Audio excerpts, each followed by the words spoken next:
Le choix d'un sujet de recherche autour des identités constitutionnelles au sein du Mercosur est né du constat des crises politiques qui traversent régulièrement les États d'Amérique latine. La destitution de Fernando Lugo au Paraguay il y a quelques années, la crise politique majeure que traverse le Venezuela aujourd'hui, montre avec quelle vigueur est régulièrement remise en question la stabilité politique des États d'Amérique latine. Une stabilité qui n'est pas renforcée par les organisations régionales, puisqu'on voit bien que le marché commun du Sud, malgré l'ambition qui était la sienne de créer une organisation politique vecteur d'une stabilité démocratique des États membres, ne parvient pas aujourd'hui à surmonter les crises politiques des différents États. C'est de l'aveu de l'échec de ce projet de recherche, de l'échec de cette organisation régionale, que se nourrit ce projet de recherche. L'idée serait donc de s'inspirer de la crise et des différentes questions qui se sont déjà posées dans le cadre de la construction de l'Union européenne pour savoir si l'identité constitutionnelle des États membres du marché commun du Sud serait de nature à affecter la construction de ce marché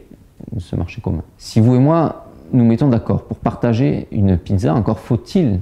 que nous soyons d'accord sur les ingrédients à mettre sur cette pizza. Peut-être nous sera-t-il facile de parvenir à un consensus, mais peut-être qu'au contraire, nos goûts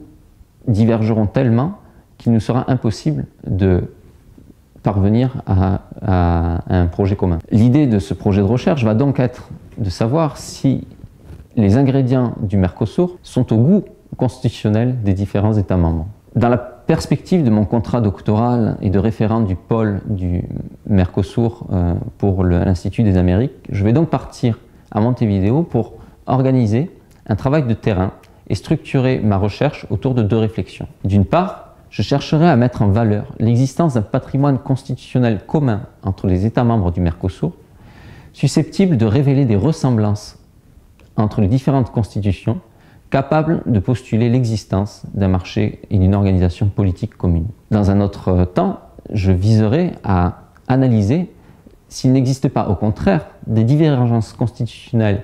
tellement fortes qu'il soit impossible d'imaginer la construction d'une organisation politique régionale. De la synthèse de ces deux éléments, je devrais être capable d'expliquer la crise qui affecte le Mercosur aujourd'hui et de proposer des outils empiriques d'analyse pour comprendre les crises qui traversent les constructions politiques des organisations régionales.